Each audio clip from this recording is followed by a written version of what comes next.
शुक्लाम्बरधरं विष्णुं शशिवर्णं चतुर्भुजं प्रसन्नवदनं ध्यायेत् सर्वविघ्नोपशान्तये। व्यासं वसिष्ठनप्तारं शक्तेः पौत्रमकल्मषं पराशरात्मजं वन्दे शुकतातं तपोनिधिम्। व्यासाय विष्णुरूपाय व्यासरूपाय विष्णवे नमो वै ब्रह्मनिधये वासिष्ठाय नमो नमः। अविकाराय शुद्धाय नित्याय परमात्मने सदैकरूपरूपाय विष्णवे सर्वजिष्णवे यस्य स्मरणमात्रेण जन्म संसारबन्धनात् विमुच्यते। नमस्तस्मै विष्णवे प्रभविष्णवे। ॐ नमो विष्णवे प्रभविष्णवे। श्रीवैशम्पायन उवाच श्रुत्वा धर्मानशेषेण पावनानि च सर्वशः युधिष्ठिरः शान्तनवं पुनरेवाभ्यभाषत। युधिष्ठिर उवाच किमेकं दैवतं लोके किं वाप्येकं परायणम् स्तुवन्तः कङ्कमर्चन्तः प्राप्नुयुर्मानवाः शुभम्। को धर्मः सर्वधर्माणां भवतः परमो मतः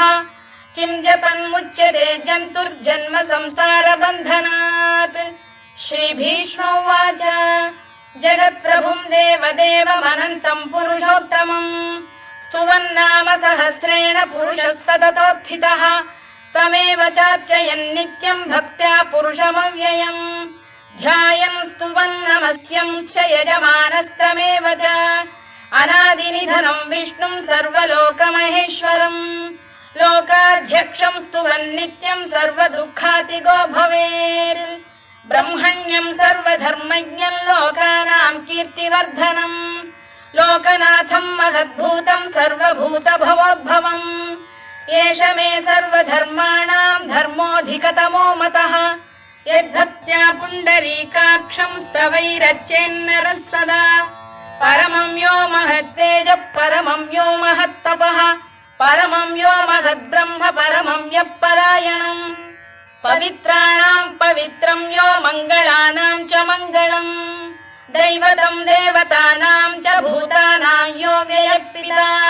यतः सर्वाणि भूतानि भवन्त्यादियुगागमे यस्मिंश्च प्रलयं यान्ति पुनरेव युगक्षये तस्य लोकप्रधानस्य जगन्नाथस्य भूपते विष्णोर्नाम सहस्रं मे शृणु पापभयापहम्। यानि नामानि गौणानि विख्यातानि महात्मनः ऋषिभिः परिगीतानि तानि वक्ष्यामि भूतये। ऋषिर्नाम्नां सहस्रस्य वेदव्यासो महामुनिः छन्दोऽनुष्टुप् तथा देवो भगवान् देवकीसुतः अमृतांशुद्भवो बीजं शक्तिर्देवकी नन्दनः त्रिसामा हृदयं तस्य शान्त्यर्थे विनियुज्यते। विष्णुं जिष्णुं महाविष्णुं प्रभविष्णुं महेश्वरम् अनेकरूपदैत्यान्तं नमामि पुरुषोत्तमम्। अस्य श्रीविष्णोर्दिव्यसहस्रनामस्तोत्रमहामन्त्रस्य श्रीवेदव्यासो भगवान् ऋषिः अनुष्टुप्-छन्दः श्रीमहाविष्णुः परमात्मा श्रीमन्नारायणो देवता अमृतांशुद्भवो भानुरिति बीजम् देवकी नन्दन सृष्टेति शक्तिः उद्भवः क्षोभणो देव इति परमो मन्त्रः शङ्खबृन्नन्दकी चक्रीति कीलकम् शार्ङ्गधन्वा गदाधर इत्यस्त्रम् रथाङ्गपाणिरक्षोभ्य इति नेत्रम् त्रिसामा सामगः सामेति कवचम् आनन्दं परब्रह्मेति योनिः ऋतुः सुदर्शनकाल इति दिग्बन्धः श्रीविश्वरूप इति ध्यानम् श्रीमहाविष्णुप्रीत्यर्थे सहस्रनाम जपे विनियोगः। ध्यानम् क्षीरोदन्वत्प्रदेशे शुचिमणिविलसत्सैकते मौक्तिकानाम् मालाक्लुप्तासनस्थस्फटिकमणिनिभैर्मौक्तिकैर्मण्डिताङ्गः शुभ्रैरभ्रैरदभ्रैरुपरि विरचितैर्मुक्तपीयूषवर्षैः आनन्दीन पुरीयादरिनलिन गदा शङ्खपाणिर्मुकुन्दः भूः पादौ यस्य नाभिर्वियदसुरनिलश्चन्द्रसूर्यौ च नेत्रे कर्णावाशा शिरोद्यौर्मुखमपि दहनो यस्य वास्तेयमब्धिः अन्तस्थं यस्य विश्वं सुरनरखगो भोगि गन्धर्वदैत्यैः चित्रं रम्यते तं त्रिभुवन वपुषं विष्णुमीशं नमामि। ॐ नमो भगवते वासुदेवाय। शान्ताकारं भुजगशयनं पद्मनाभं सुरेशं विश्वाधारं गगनसदृशं मेघवर्णं शुभाङ्गम् लक्ष्मीकान्तं कमलनयनं योगिधृध्यानगम्यं वन्दे विष्णुं भवभयहरं सर्वलोकैकनाथम्। मेघश्यामं पीतकौशेयवासं श्रीवत्साङ्कं कौस्तुभोद्भासिताङ्गम् पुण्योपेतं पुण्डरीकायताक्षं विष्णुं वन्दे सर्वलोकैकनाथम्। नमः समस्तभूतानामादिभूताय भूभृते अनेकरूपरूपाय विष्णवे प्रभविष्णवे सशङ्खचक्रं सकिरीटकुण्डलं सपीतवस्त्रं सरसीरुहेक्षणं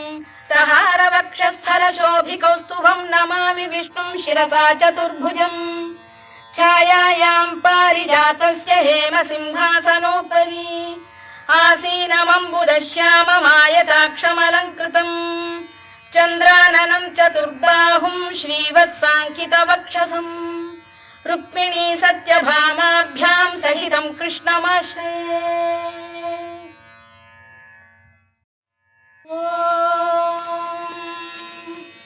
विश्वं विष्णुर्वषत्कारो भूतभव्य भवत्प्रभुः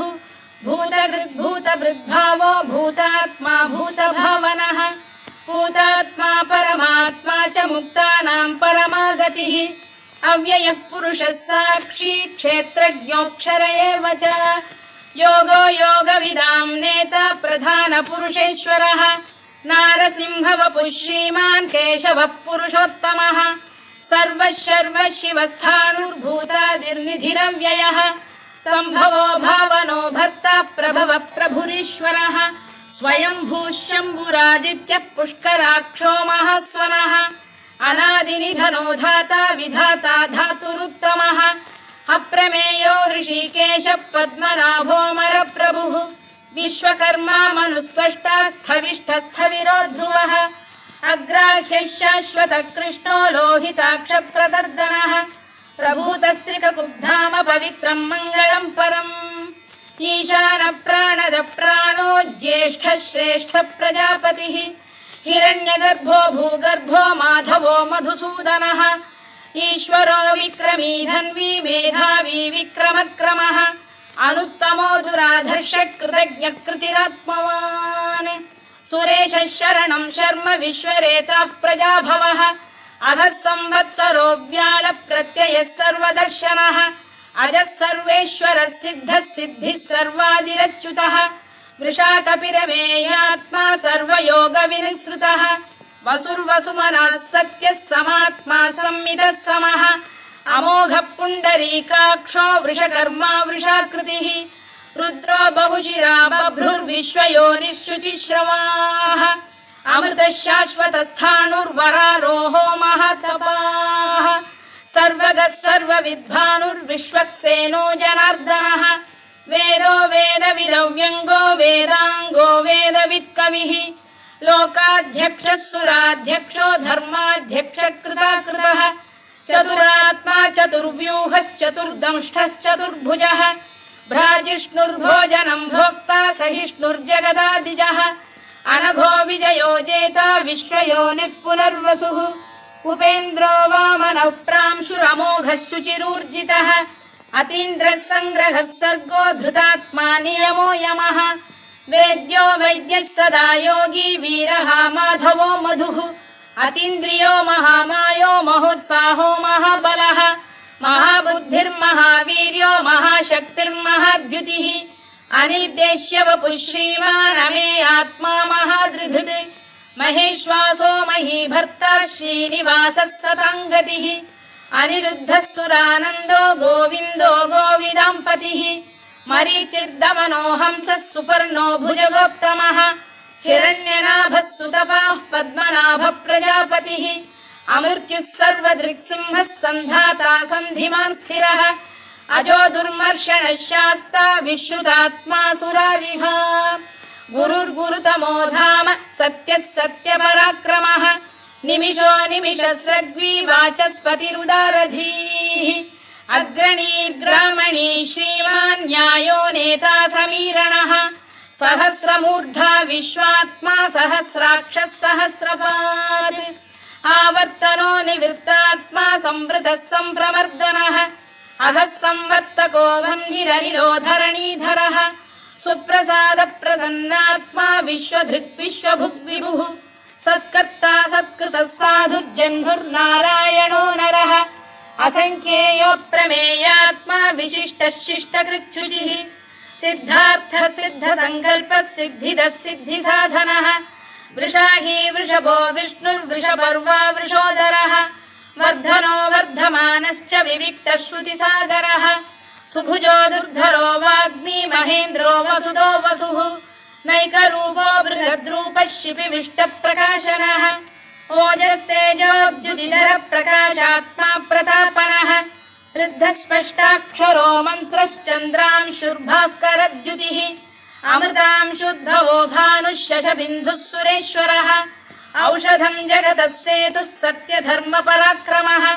भूतभव्यभवन्नाथः पवनः पावनो नरः कामः कामकृत्कान्तः कामः कामप्रदप्रभुः युगादिकृद्युगावर्तो नैकमायो महाशनः अदृश्यो व्यक्तरूपश्च सहस्रजिदनन्तजित् इष्टो विशिष्टः शिष्टेष्टः शिखण्डी नघुषो वृषः क्रोधः क्रोधकृत्कर्ता विश्वबाहुर्महीधरः अच्युत प्रतिथ प्राण प्राणदो वासवानुजः अपां निधिरधिष्ठानमप्रमत्त प्रतिष्ठितः स्कन्द स्कन्दधरो धुर्यो वरदो वायुवाहनः वासुदेवो बृहद्भानुरादिदेवः पुरन्दरः अशोकस्तारणस्तारः शूरः शौरिर्जनेश्वरः अनुकूलः शतावर्तः पद्मी पद्मनिभेक्षणः पद्मनाभोरविन्दाक्षः पद्मगर्भः शरीरभृत् महर्धिर्वृद्धो वृद्धात्मा महाक्षो गरुडध्वजः अतुलः शरभो भीमः समयज्ञो हविर्हरिः सर्वलक्षणलक्षण्यो लक्ष्मीवान् समितिञ्जयः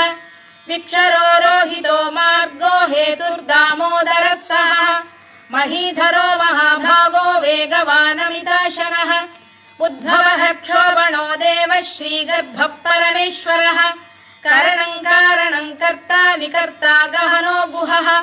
व्यवसायो व्यवस्थानः संस्थानस्थानदो ध्रुवः परद्धिः परमस्पष्टस्तुष्टः पुष्टः शुभेक्षणः रामो विरामो विरतो मार्गो नेयोनयोनयः वीरः शक्तिमताम् श्रेष्ठो धर्मो धर्मविदुत्तमः वैकुण्ठः पुरुष प्राण प्राणद प्रणवपृतुः हिरण्यगर्भः शत्रुघ्नो व्याप्तो वायुरधोक्षजः ऋतुः सुदर्शनकारः परमेष्ठी परिग्रहः उग्रः संवत्सरो दक्षो विश्रामो विश्वदक्षिणः विस्तारस्थावरस्थाणुः प्रमाणम् बीजमव्ययम्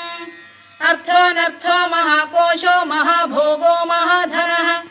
अनिर्विण्णस्थविष्ठो भूर्धर्मयूपो महामखः नक्षत्रनेमिर्नक्षत्री क्षमः क्षामः समीहनः यज्ञयुज्यो महेज्यश्च क्रतुः सत्रम् सदाम् गतिः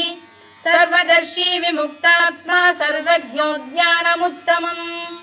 सुव्रतः सुमुखः सूक्ष्मः सुघोषः सुखदः सुहृद् मनोहरो जितक्रोधो वीरबाहुर्विदारणः स्वापनः स्ववशो व्यापी नैकात्मा नैककर्मकृत् वत्सरो वत्सलो वत्सी रत्नगर्भोधनेश्वरः धर्मकृद्धर्मी सदसक्षरमक्षरम् अविज्ञाता सहस्रांशुर्विधाता कृतलक्षणः गभस्तिनेमिः सप्तस्तः सिंहो भूतमहेश्वरः आदिदेवो महादेवो देवेशो देवभृद्गुरुः उत्तरो गोपतिर्गोप्ता ज्ञानगम्यः पुरातनः शरीरभूतभृद्भोक्ता कपीन्द्रो भूरि दक्षिणः सोमपोऽमृतपः सोमः पुरुजिः पुरुषत्तमः विनयो जयः सत्यसन्धो दाशार्हः सात्वताम् पतिः जीवो विनयिता साक्षी मुकुन्दो मितविक्रमः अम्भोनिधिरनन्तात्मा महोदधिशयोऽन्तकः अजो महार्घः स्वाभाव्यो जितामित्रप्रमोदनः आनन्दो नन्दनो नन्दः सत्यधर्मा त्रिविक्रमः महर्षि कपिलाचार्यः कृतज्ञो मेदिनीपतिः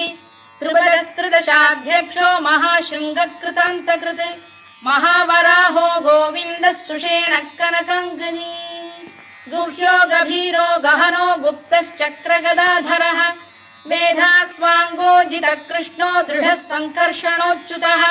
वरुणो वारुणो वृक्षः पुष्कराक्षो महामनाः भगवान् भगहानन्दी वनमाली हलायुधः आदित्यो ज्योतिरादित्यः सहिष्णुर्गतिसत्तमः सुधन्वाखण्ड परशुर्दारुणो द्रविणप्रदः दिवस्पृक् सर्वदृग्व्यासो वाचस्पतिरयो निजः त्रिसामासामगः साम निर्वाणम् भेषजम् भिषज सन्न्यासकृच्छमः शान्तो निष्ठा शान्तिः परायणम् शुभाङ्गः शान्तिदः स्रष्टा कुमुदः कुवलेशयः गोहितो गोपतिर्गोप्ता वृषभाक्षो वृषप्रियः अनिवर्ती निवृत्तात्मा संक्षेप्ताक्षेमकृच्छिवः श्रीवत्सवक्षः श्रीवासः श्रीपतिः श्रीमताम्बरः श्रीधः श्रीशः श्रीनिवासः श्रीनिधिः श्रीविभावनः श्रीधर श्रीकर श्रेयः श्रीमान् लोकत्रयाश्रयः स्वक्षः स्वङ्गः शतानन्दो नन्दिर्ज्योतिर्गणेश्वरः विजितात्मा विधेयात्मा सत्कीर्तिश्छिन्न संशयः उदीर्णः सर्वतश्चक्षुरनीशः शाश्वतस्थिरः भूषयो भूषणो भूतिर्विशोकः शोकनाशनः अर्चिष्मानर्चितः कुम्भो विशुद्धात्मा विशोधनः अनिरुद्धो प्रतिरथ प्रद्युम्नो मितविक्रमः कालनेमिनिहा वीरः शौरिः शूरजनेश्वरः त्रिलोकात्मा त्रिलोकेशः केशवः केशिहा हरिः कामदेवः कामपालः कामी कान्तकृतागमः अनिर्देश्य वपुर्विष्णुर्वीरोऽनन्तो धनञ्जयः ब्रह्मण्यो ब्रह्मकृद्ब्रह्मा ब्रह्म ब्रह्मविवर्धनः ब्रह्मविब्राह्मणो ब्रह्मी ब्रह्मज्ञो ब्राह्मणप्रियः महाकमो महाकर्मा महातेजा महोरगः महाक्रतुर्महायज्वा महायज्ञो महाहविः स्तव्यस्तव प्रियस्तोत्रम् स्तुतिस्तोतारणप्रियः पूर्णः पूरयिता पुण्यः पुण्यकीर्तिरनामयः मनोजवस्तीर्थकरो वसुरेता वसुप्रदः वसुप्रदो वासुदेवो वसुर्वसुमनाहविः सद्गतिः सत्कृतिः सत्ता सद्भूतिः सत्परायणः शूरसेनो यदुश्रेष्ठः सन्निवासः सुयामुनः भूतावासो वासुदेवः सर्वासु निलयो नलः दर्पः दर्पदो दृप्तो दुर्धरोऽथा पराजितः विश्वमूर्तिर्महामूर्तिर्दीप्तमूर्तिरमूर्तिमान् अनेकमूर्तिरव्यक्तः शतमूर्तिः शताननः एकोनैकः स वक्र किं यत्तत्पदमनुत्तमम् लोकबन्धुर्लोकनाथो माधवो भक्तवत्सलः सुवर्णवर्णो हेमाङ्गो वराङ्गश्चन्दनाङ्गदी वीरः विषमः शून्यो घृताशीरचरश्चरः अमानी मानदो मान्यो लोकस्वामी त्रिलोकधृत् सुमेधा मेधजो धन्यः सत्यमेधाधराधरः तेजो वृषोद्युतिधरः सर्वशत्रभृताम्बरः प्रग्रहो निग्रहो व्यग्रो नैकशृङ्गो गदाग्रजः चतुर्मूर्तिश्चतुर्बाहुश्चतुर्व्यूहश्चतुर्गतिः चतुरात्मा चतुर्भावश्चतुर्वेदविदेकपात् समावर्तो निवृत्तात्मा दुर्जयो दुरतिक्रमः दुर्लभो दुर्गमो दुर्गो दुरावासो दुरारिः शुभाङ्गो लोकसारङ्गः स्तुतन्तु वर्धनः इन्द्रकर्मा महाकर्मा कृतकर्मा कृतागमः उद्भवः सुन्दरः सुन्दो रत्ननाभः सुलोचनः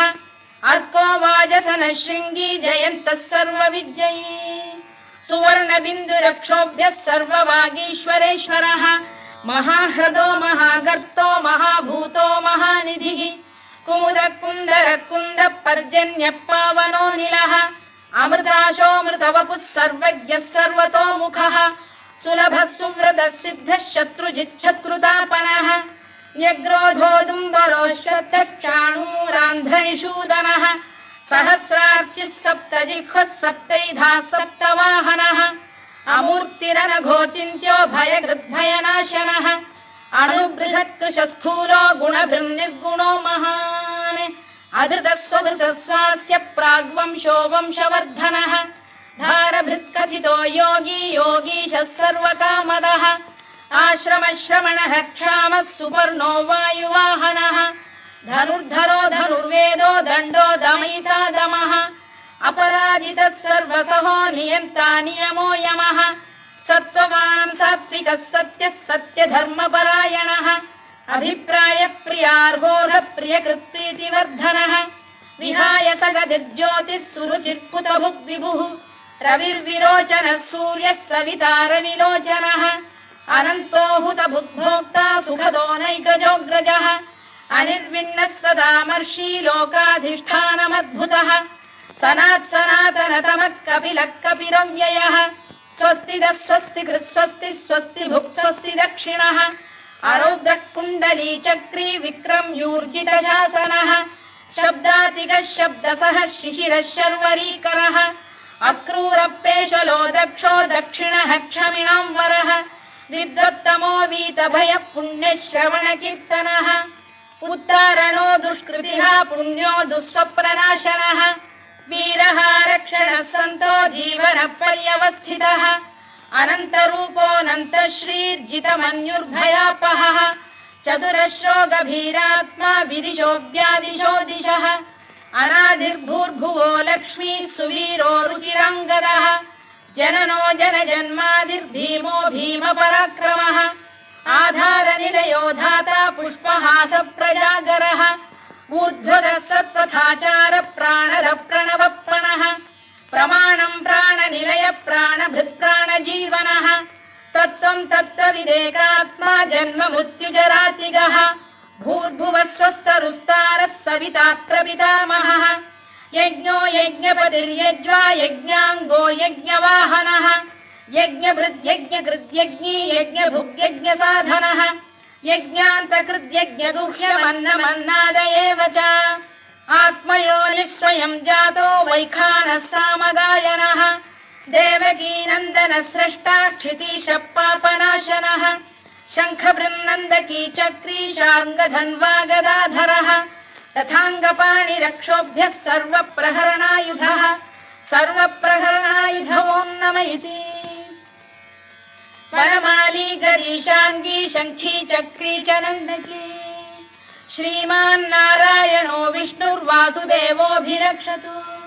वनमाली गरीशाङ्गी शङ्खी चक्री च नन्दकी श्रीमान्नारायणो विष्णुर्वासुदेवोऽभिरक्षतु वनमाली गरीशाङ्गी शङ्खी चक्री च नन्दकी श्रीमान्नारायणो विष्णुर्वासुदेवोऽभिरक्षतु इतीदं कीर्तनीयस्य केशवस्य महात्मनः नाम्नां सहस्रं दिव्यानामशेषेण प्रकीर्तितम् य इदं शृणुयात् नित्यं यश्चापि परिकीर्तयेत् नाशुभं प्राप्नुयात् किञ्चित् सोमुत्प्रेह च मानवः वेदान्तको ब्राह्मणः स्यात् क्षत्रियो विजयी भवेत् वैश्यो धनसमृद्धः स्यात् शूद्रः सुखमवाप्नुयात् धर्मार्थी प्राप्नुयात् धर्ममर्थार्थी चार्थमाप्नुयात् कामानवाप्नुयात् कामी प्रजार्थी चाप्नुयात् प्रजाम् भक्तिमान् यः सदोत्थाय शुचिस्तद्गतमानसः सहस्रं वासुदेवस्य नाम्नामेतत्र कीर्तयेत् यशः प्राप्नोति विपुलं याति प्राधान्यमेव च अचलां श्रियमाप्नोति श्रेयः प्राप्नोत्यनुत्तमम् न भयं क्वचिदाप्नोति वीर्यं तेजश्च विन्दति भवत्य रोगोद्युतिमान् बलरूपगुणान्वितः रोगार्तो मुच्यते रोगात् बद्धो मुच्येत बन्धनात् भयान्मुच्येत भीतस्तु मुच्येतापन्न आपदः दुर्गाण्यतितरत्याशु पुरुषः पुरुषोत्तमम् सुवन्नाम सहस्रेण नित्यं भक्तिसमन्वितः वासुदेवाश्रयो मर्त्यो वासुदेवपरायणः सर्वपापविशुद्धात्मा याति ब्रह्म सनातनम् न वासुदेव भक्तानाम् अशुभं विद्यते क्वचित् जन्म मृत्युजरा व्याधि भयं नैवोपजायते इमं स्तवमधीयानः श्रद्धा भक्ति समन्वितः युज्येतात्मसुखक्षान्तिः श्रीधृतिस्मृतिकीर्तिभिः न क्रोधो न च मात्सर्यं न लोभो न शुभामतिः भवन्ति कृतपुण्यानां भक्तानां पुरुषोत्तमे द्यौः स चन्द्रार्कनक्षत्राखं दिशो भूर्महोदधिः वासुदेवस्य वीर्येण विधृतानि महात्मनः ससुरासुरगन्धर्वं स यक्षोरगराक्षसम् जगत्वशे वर्ततेदं कृष्णस्य सचराचरम् इन्द्रियाणि मनो बुद्धिः सत्त्वं तेजो बलं धृतिः वासुदेवात्मकान्याहुः क्षेत्रं क्षेत्रज्ञ एव च सर्वागमानामाचार प्रथमं परिकल्पते आचार प्रभवो धर्मो धर्मस्य प्रभुरच्युतः ऋषयः पितरो देवा महाभूतानि धातवः जङ्गमा जङ्गमं चेदं जगन्नारायणोद्भवम् योगो ज्ञानं तथा साङ्ख्यं विद्या शिल्पादिकर्म च वेदाः शास्त्राणि विज्ञानमेतत् सर्वं जनार्दनात् एको विष्णुर्महद्भूतं पृथग्भूतान्यनेकशः त्रीन् लोकान् व्याप्य भूतात्मा भुङ्क्ते विश्वभुवव्ययः इमं स्तवं भगवतो विष्णोर्व्यासेन कीर्तितम् पठेद्य इच्छेत् पुरुषः श्रेयत् प्राप्तुं सुखानि च विश्वेश्वरमजं देवं जगतः प्रभुमव्ययम् भजन्ति ये पुष्कराक्षं न ते यान्ति पराभवम् न ते यान्ति पराभवम् ओन्नम इति अर्जुनोवाच पद्मपत्र विशालाक्ष पद्मनाभ सुरोत्तमा भक्तानामनुरक्तानां त्राता भव जनार्दन श्रीभगवानुवाच यो मां नाम सहस्रेण स्तोतुमिच्छति पाण्डव सोऽहमेकेन श्लोकेन स्तुत एव न संशयः स्तुत एव न संशयोऽन्नम इति व्यास उवाच वासनाद् वासुदेवस्य वासितं भुवनत्रयम् सर्वभूतनिवासोऽसि वासुदेव नमोऽस्तु ते वासुदेव नमोऽस्तु ते ओन्नम इति पार्वत्युवाच केनोपायेन लघुना विष्णोर्नाम सहस्रकम् पठ्यते पण्डितैर्नित्यं श्रोतुमिच्छाम्यहं प्रभो ईश्वर उवाच श्रीराम राम रामेति रमे रामे मनोरमे सहस्रनाम तत्तुल्यं राम नाम वरानने श्रीराम राम रामेति रमे रामे मनोरमे सहस्रनाम तत्तुल्यं राम नाम वरानने श्रीराम राम रामेति रमे रामे मनोरमे सहस्रनाम तत्तुल्यं राम नाम वरानने राम नाम वरानन ओन्नम इति ब्रह्मोवाच नमोऽस्त्वनन्ताय सहस्रमूर्तये सहस्रपादाक्षि शिरोरुबाहवे सहस्रनाम्ने पुरुषाय शाश्वते सहस्रकोटियुगधारिणे नमः सहस्रकोटियुगधारिणे नमः ओन्नम इति सञ्जय उवाच यत्र योगेश्वर कृष्णो यत्र पार्थो धनुर्धरः तत्र श्रीर्विजयो भूतिर्ध्रुवा नीतिर्मतिर्मम श्रीभगवानुवाच अनन्याश्चिन्तयन्तो मां ये जनाः पर्युपासते तेषां नित्याभियुक्तानां योगक्षेमं वहाम्यहम् परित्राणाय साधूनां विनाशाय च दुष्कृतां धर्म संस्थापनार्थाय सम्भवामि युगे युगे आर्ता विषण्णाः शिथिलाश्च भीता घोरेषु च व्याधिषु वर्तमानाः संकीर्त्य नारायण शब्दमात्रं विमुक्तदुःखाः सुखिनो भवन्तु कायेन वाचा मनसेन्द्रियैर्वा बुद्ध्यात्मना वा प्रकृते स्वभावात् करोमि यद्यत् सकलं परस्मै नारायणायेति समर्पयामि।